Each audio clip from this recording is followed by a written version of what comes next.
शादी के बाद ससुराल में एडजस्ट करना एक लड़की के लिए किसी चुनौती से कम नहीं है।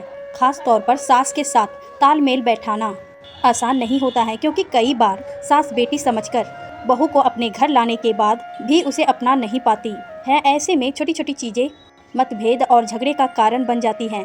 आमतौर पर अगर सास को कई बात बुरी लगी हैं तो 100 बातें उसके मुंह से ऐसे ज़रूर ही निकल जाती हैं जो बहू को बुरी लगे। ऐसे में गुस्सा आना बहुत ही आम बात है।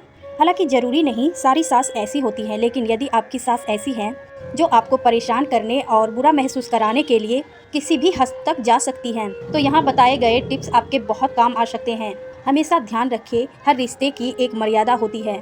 भले ही आपकी सास इस बात की परवाह ना कर रही हो, पर एक समझदार बहू होने के नाते इसका ध्यान रखना आपका कर्तव्य है। जो सास अपनी बहू को पसंद नहीं करती हैं, वह अक्सर उससे लड़ने की बहाना खोजती रहती हैं। उसे परेशान करने के लिए हर छोटी छोटी चीज़ में उसकी गलती निकालने लगती हैं। यदि इतने में संतोष ना मिले तो उसके मायके वाले के बारे में अपशब्द भी कहने लगती हैं। यदि आपकी सास भी बिल्कुल ऐसी ही हैं, आपको परेशान करती हैं, तो आप उनकी किसी भी बातों का कोई जवाब ना दें।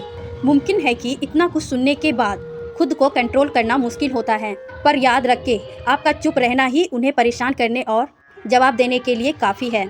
सास के साथ रहते रहते आपको पता हो ही गया होगा कि वह कब और किस तरह की बातों से आपको परेशान करने की कोशिश करती है।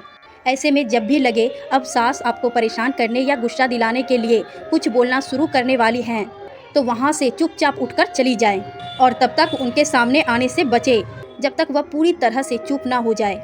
बातों का तुरंत जवाब देना कोई समझदारी नहीं। यहाँ तक कि कई बार तुरंत जवाब देने के कारण कुछ ऐसे शब्द निकल जाते हैं कि रिश्तों में दरार पड़ जाती है। इसीलिए सास के कुछ भी कहने पर उसी समय जवाब ना दे, उन्हें पूरी तरह से अपनी बात बोलकर शांत हो जाने दे।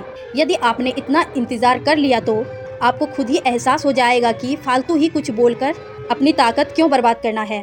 सास की कड़वी बातों का जवाब देने का सबसे तरीका है हंसकर व्यंग के रूप में अपनी बात कहना। इसकी मदद से आप बहुत ही प्यार से 10 लोगों के सामने अपनी सास को करारा जवाब दे सकती हैं। लेकिन ध्यान रहे, ऐसा करते हुए किसी भी अपशब्द का इस्तेमाल ना करें। दरअसल व्यंग ज़्यादातर लोगों को तुरंत समझ नहीं आते हैं, इसलिए थोड़ी देर के लिए वह खुद भी अपनी बुराई पर हंस पड़ते हैं। दृष्ट सास पर लगाम लगाने का सबसे अच्छा तरीका है कि उसका असली चेहरा पति के सामने ला दे। हो सकता है आपका पति माँ की करतूतों को पहले से ही जानता हो, लेकिन फिर भी आप जब उसे इस सच्चाई से रूबरू कराकर अकेले में अपनी दिल की बात कहेंगी तो आपके पति जरूर आपका साथ देंगे। ऐसे में आपको अपनी सास को चुप कराने के लिए खुद कुछ बोलने की ज़रूरत नहीं पड़ेगी, आपके पति ही उन्हें सारे जवाब दे देंगे।